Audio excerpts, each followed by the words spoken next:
Welcome in, everybody. Get ready, because today we're diving deep into a topic that might just totally shift how you see the world. Ooh, I like that. Sign me up. We're talking Tantra, but Okay. not the kind you might be thinking of. Right. We're going straight to the source. Rupert Spira's book, The Essence of Tantra, and we'll be using excerpts from Chapter 1, plus we've got some great listener questions to unpack. Looking forward to it. So get ready to unlock how Tantra views reality. Okay, I'm ready. And, discover how these ancient principles can, shift your everyday experience. That's what we're here for, right? Exactly. So right off the bat, Spira makes this pretty bold claim. Reality isn't a bunch of separate things, but one unified field of pure awareness. That's a big one right out of the gate. Right. It's a lot to wrap your head around. It is. But the implications are huge. So true. So break it down. yeah, how would you explain this concept of a unified field of awareness to someone who's totally new to this? Okay. Mm-hmm. Imagine a vast, still lake. Okay. That undisturbed stillness that represents pure awareness. Now picture ripples dancing across the surface. Those ripples, they're like the mind. Thoughts, feelings, perceptions. It's the way awareness experiences itself. Yeah. So basically the entire universe is awareness, kind of like this cosmic dream. You got it. And we're all just little ripples in that vast ocean of consciousness. Precisely. And what's fascinating is Tantra suggests, we're not just these passive observers in this dream. Right. Our senses actually play a role in shaping reality. Oh, wow. Almost like we're half creating what we perceive. Wait, hold on. Are you saying we're not just seeing the world as it is? We're actually contributing to its creation. That's a pretty radical concept. It is a radical concept, and that's where this idea of Maya comes in. Oh, Maya. Okay. Yeah, in Tantra Maya, it isn't about illusion in the sense of something being fake. Okay. But rather, it's the power of consciousness to manifest into form. So it's that force that allows this infinite unified awareness to kind of express itself as this diverse and beautiful universe that we all experience. So then, if we're all part of this single awareness, how can we still be unique individuals? Yeah. Does free will even exist in this framework? That's a great question. Think of it this way. Your mind, right, can conjure up an endless stream of unique thoughts. Similarly, infinite consciousness can kind of think into existence an equally diverse universe. Okay. Each of us is like a unique expression of that awareness, Sure. a distinct ripple in that vast lake, right? So it's not about denying individuality. No, It's about understanding that our individuality arises from this underlying unity. Exactly. Okay, I think I'm starting to get that. Yeah. But if the world is this kind of shared dream, why doesn't it disappear when I wake up? That's insightful. Now, while your personal dream ends when you awaken, the world's reality isn't dependent on any individual mind, right? It's this collective experience sustained by countless points of awareness all kind of dreaming together. Okay, that makes sense. There's this quote from Spira that really stood out to me. He says, "I don't mind what happens." Okay. And it almost sounds like he's saying nothing matters. Is this some kind of ultimate detachment? Here's the nuance. It's not that events are unimportant. Okay. But rather that your true happiness, it doesn't hinge on external circumstances.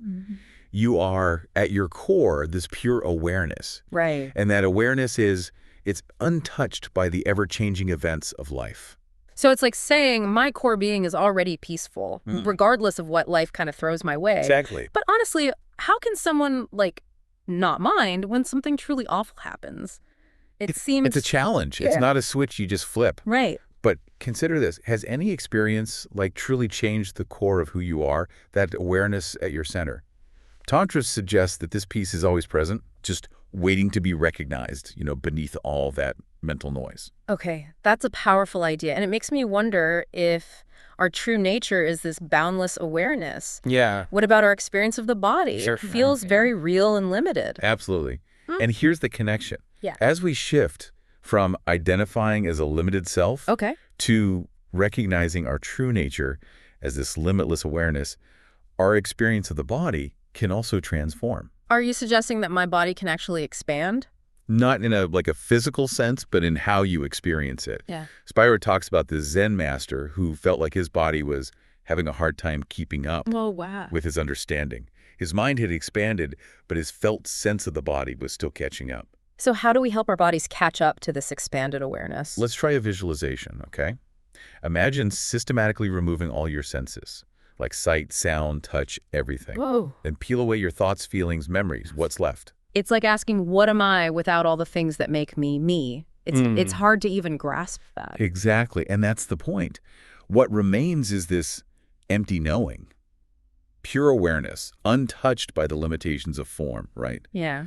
And Tantra says that this awareness is already present within you right now. Wow, okay. Yeah. So how do we tap into this empty knowing in a tangible way? Let's start with a simple exercise.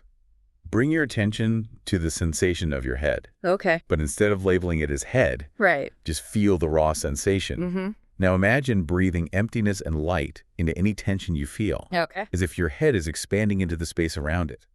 I'm noticing some resistance as I do this. Right. My head doesn't want to expand. That's actually a good sign. It means that the separate self, that part of you clinging to a limited experience, is being challenged. So the more I resist, the more I know I'm on the right track. Precisely. And here's the amazing part. This feeling of expansion, it can extend beyond your head, encompassing the entire room, even the world. You start to experience yourself not as separate, Wow. but as the very space in which everything exists. You like those moments of overwhelming love or beauty? Those are glimpses of this expanded awareness, right? Exactly. Those experiences are like cracks in the illusion of separateness, revealing the truth of our interconnectedness. This is all incredibly mind-blowing, but I'm curious how this relates to the flow of energy within us. Yeah. Do we try to control it, direct it, or just let it be? That's a great question, and Tantra offers a unique perspective. Rather than seeing yourself as something separate that needs to control energy, Okay. shift your perspective and become the space in which energy flows. So it's less about doing and more about being. Yes, Yeah. you're not trying to manipulate energy. You're allowing it to move freely within the vastness of your awareness. That makes a lot of sense. But what about those times when, difficult emotions arise? Yeah. Are we supposed to welcome those with open arms even if they feel overwhelming?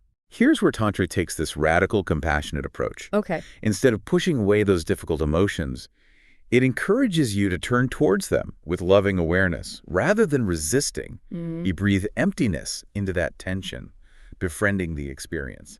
That sounds good in theory, but one listener shared a story of experiencing this incredible peace Yeah. only to be pulled back into anxiety and panic attacks. Sure. It can feel like one step forward, two steps back. Yeah, that's a common experience on the spiritual path. The key is to remember that these waves of emotion, they're simply arising within the vast ocean of your awareness. They can't drown you, only create this temporary disturbance on the surface. It's like saying it's okay to want the discomfort gone, but true welcoming means being open to it staying forever. That's a tough pill to swallow. It is. But remember, even the desire for discomfort to disappear is just another ripple in the lake of your awareness. Right. It doesn't define you. This actually reminds me of another listener's struggle. They talked about this feeling of self-sabotage after moments of expansion. Okay. It's like you have a glimpse of this vast awareness and then, bam, back to old patterns of fear and limitation. What's crucial to understand is that simply by being exposed to the light of awareness, Right. the resistance is already losing its power. The key is to not feed it by trying to force it away. So the more we fight those shadows, Exactly. the stronger they become. By turning towards them with acceptance, Right. we create space for them to naturally dissolve. It's like bringing a monster into the light. Yeah. Suddenly it's not so scary anymore.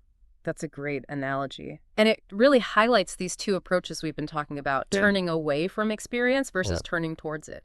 Tantra encourages the latter, suggesting that every experience, regardless of how difficult, offers a pathway to our true nature. And that's where things get really interesting. Right. If we can embrace all experiences, pleasure, pain, love, fear, as opportunities to deepen our awareness, then life itself becomes a spiritual practice. So instead of seeking enlightenment somewhere out there, we find it right here in the messiness of everyday life. That's actually kind of liberating. It is. It opens up this whole new way of engaging with the world, rooted in compassion, understanding, and a deep sense of connection. Let's dive a little deeper into that because Spira guides us through some powerful contemplations about turning towards experience. Okay. He starts by suggesting we fully immerse ourselves in pleasure. Okay. And here's the unexpected twist. He proposes that pleasure, when truly experienced, offers a taste of our own being. Interesting. Hold on, are you saying those moments of delight, a delicious meal, a beautiful sunset, the feeling of being deeply in love? Yes. Those are glimpses of my true nature. Precisely. Tantra suggests the joy in those moments isn't solely coming from the object itself, but from a momentary collapse of separation. It's the oneness, the pure bliss of awareness shining through those experiences. So it's not, I'm happy because of this, but rather I'm happy because I am. Exactly. Yeah. And this applies to challenging emotions as well. Okay. Spira challenges us to face sadness, grief, anger, not to wallow, but to find the love and peace that reside even in their depths. Okay. That one might take some practice. It does. It's easy to love the good feelings, right? But finding love in the midst of grief, that's a whole other level. It is. But remember, Tantra isn't about bypassing the tough stuff. Right. It's about embracing it all, seeing it as part of the whole tapestry of experience. Right. Even our shadows are made of the same luminous awareness as our light. So it's about finding the light even in the darkest of places. Exactly. And speaking of light, Spira also talks about the experience of beauty. He makes this crucial point. Yeah. Beauty isn't solely inherent in the object itself. It's born from the dissolving of separation between the one perceiving and the thing perceived. Yeah. It's like when you're so engrossed in something. Art, a breathtaking view, someone you love. Yes. That the sense of me and that disappears. Right. You become one with the experience. Exactly. And that oneness, that dissolving of boundaries, is the source of the beauty we feel. It's another taste of our infinite interconnected being. Okay, my mind is officially blown wide open. So pleasure is a taste of our being. Beauty arises from dissolving separation, and even challenging emotions hold seeds of love and peace. Right. So where does love itself fit into this picture? How does Tantra view that? Spira defines love as the recognition of our shared being, regardless of individual qualities. Okay. It's seeing through the masks we all wear to the pure awareness shining beneath. So it's not about loving someone because they're attractive or funny or successful. It's about recognizing the divine spark within them, the same spark that resides within us all. Exactly. To bring this into practice, Spira suggests a powerful exercise. Right. Visualize someone you love deeply. Then visualize someone you dislike. Can you see past their masks to the shared being beneath? That's a challenging one, but I can see how transformative it could be.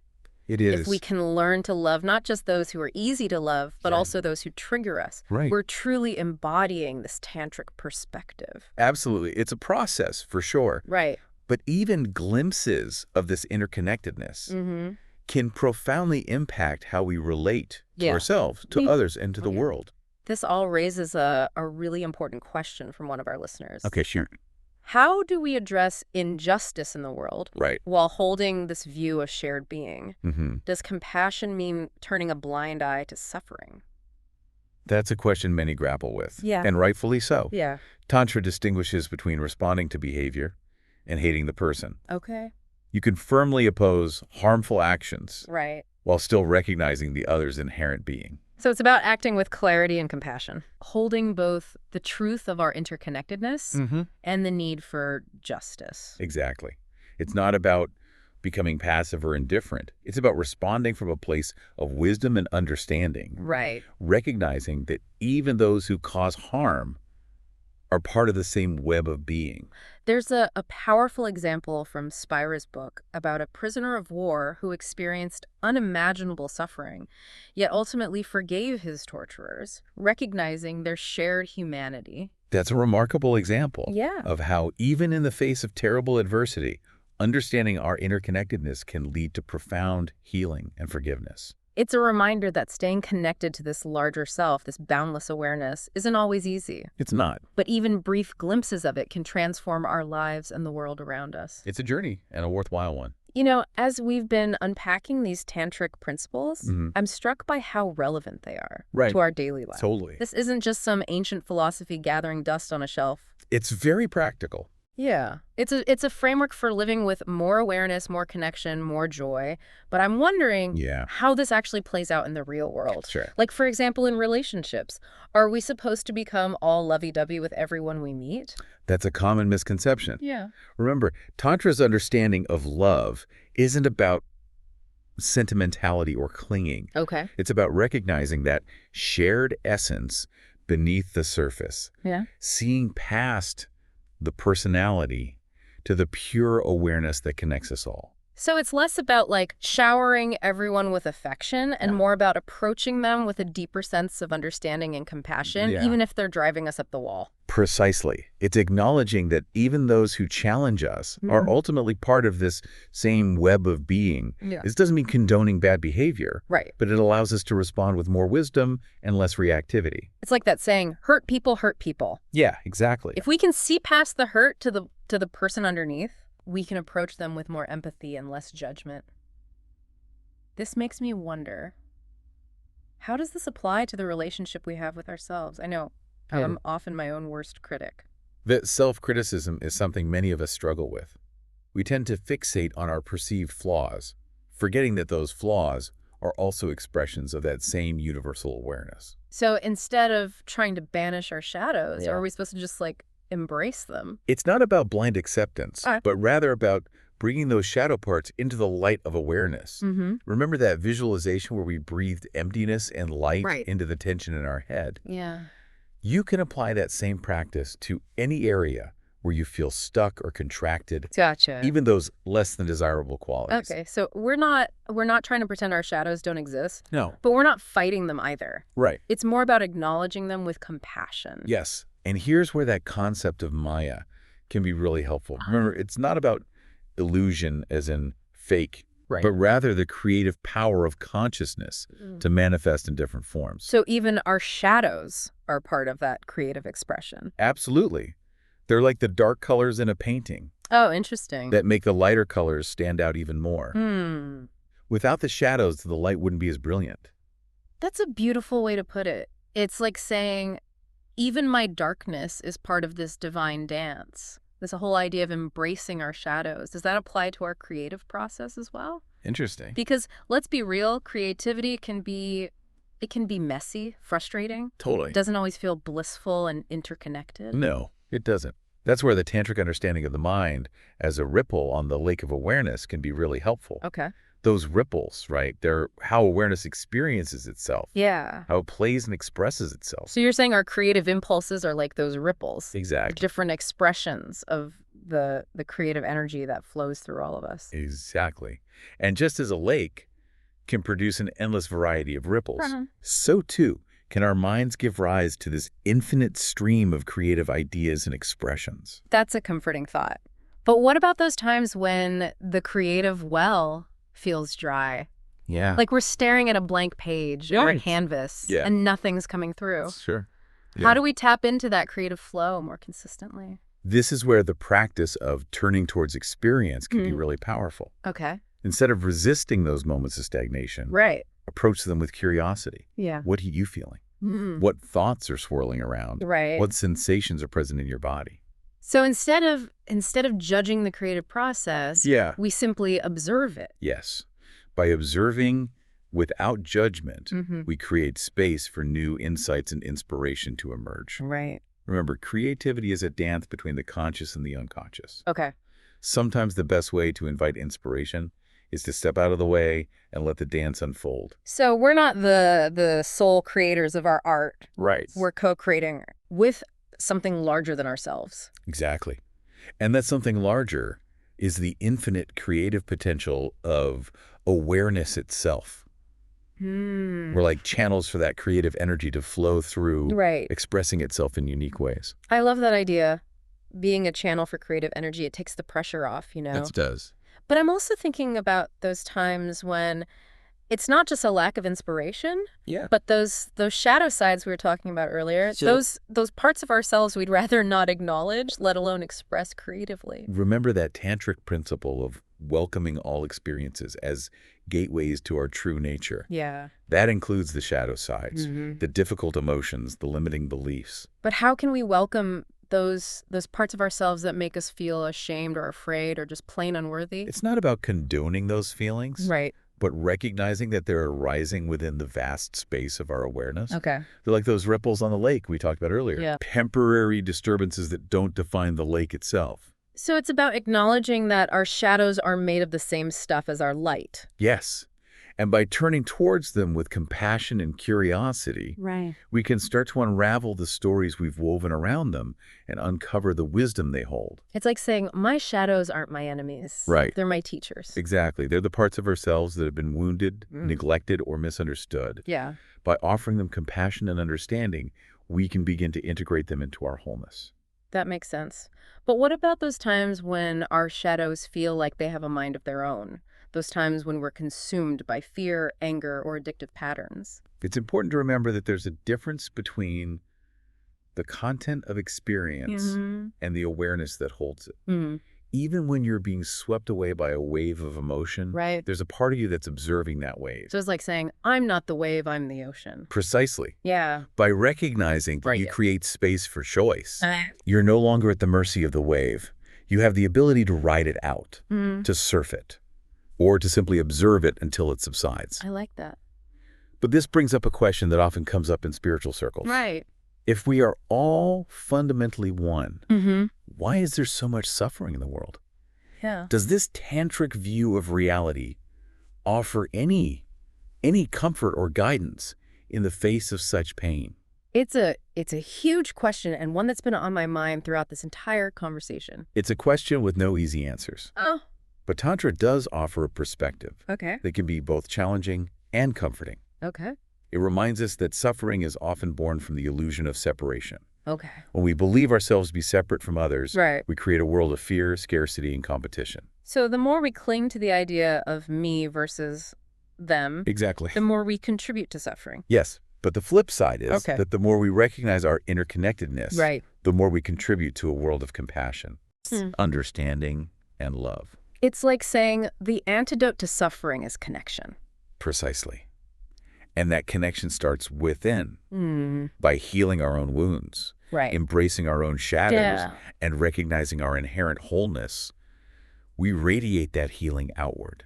That's a beautiful vision. Yeah. And one that feels both inspiring and achievable. It is. But let's be real, it's not always easy to stay connected to that sense of oneness. No. Especially when life throws us curveballs. It's a practice. Yeah. One that requires commitment and attention. Right. But the rewards are immense. Yeah. As we deepen our understanding of these tantric principles, we begin to experience life not as a series of random events, but as this sacred dance of interconnectedness. And in that dance, even our shadows have a role to play. They do. They help us to appreciate the light, to deepen our compassion, and to discover the fullness of our being. This has been such a rich conversation. It has. We've explored the foundations of Tantra, its practical implications in relationships, creativity, and even how to engage with those shadow sides of ourselves. Absolutely. Throughout it all, we've been looking at how to approach experience with loving awareness, recognizing that every moment, even the challenging ones, holds the potential for awakening. Before we wrap up, I have one more question that keeps swirling around in my mind. Sure. Spira talks about reality as a play of consciousness. Right. If every part of the universe is consciousness in action, what role do BE play in this cosmic performance? That's a question for you to ponder. There's no single right answer. Right. It's the journey of exploration that truly matters. It's like we're all actors in this grand cosmic drama, but we're also the playwright, the director, and the audience all in one. And the most important thing is to remember that we're not just playing a role. We're being ourselves, pure, boundless awareness, expressing itself in limitless and amazing ways. So as you move through your day, remember to ask yourself, what role am I playing in this cosmic play? I like that. How can I bring more awareness, more compassion, more joy to my own performance and to the grand performance of life itself?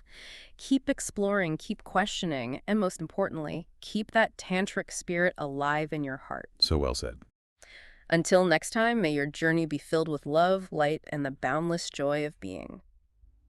All right, we're back. And wow, I don't know about you, but my mind is still like buzzing from that deep dive into Tantra. Yeah, it's a lot to take in. Right.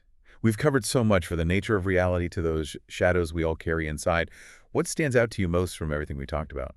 You know, what really resonates with me is the profound simplicity at the heart of Tantra. It's not about complicated ritual or esoteric practices.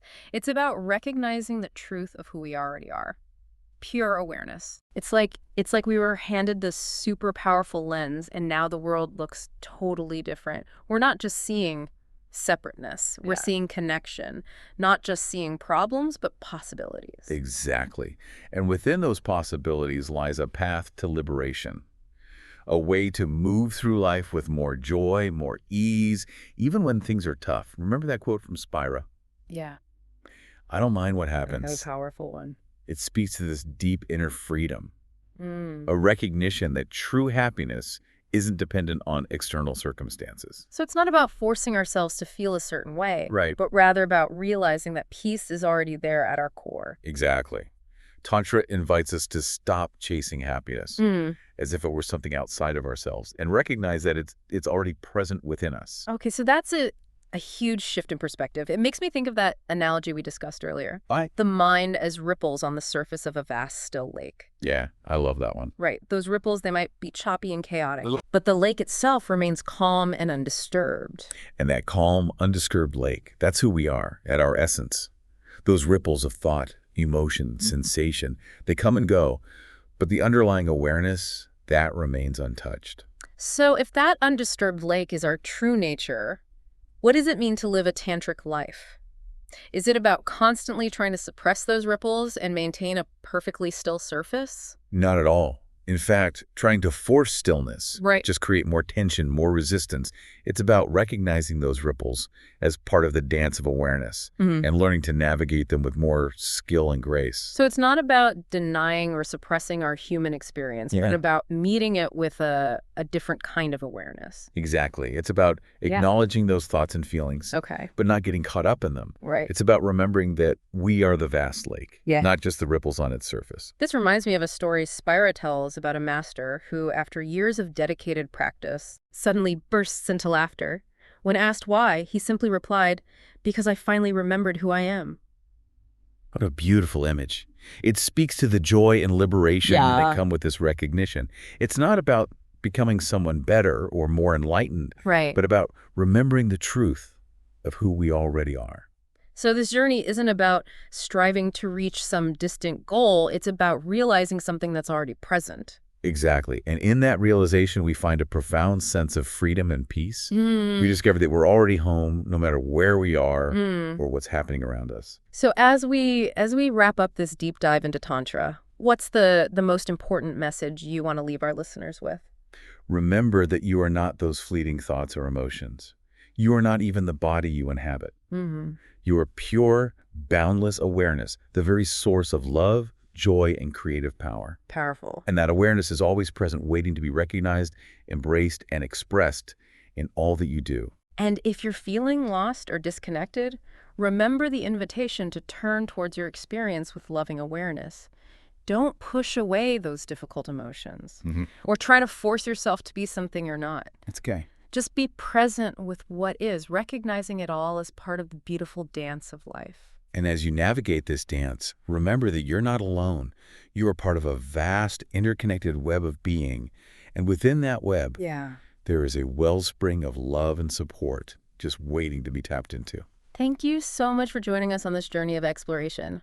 We hope that this deep dive into Tantra has sparked your curiosity and inspired you to connect more deeply with your own inner wisdom and the boundless potential that lies within you. Until next time, keep exploring, keep questioning, and most importantly, keep shining your light.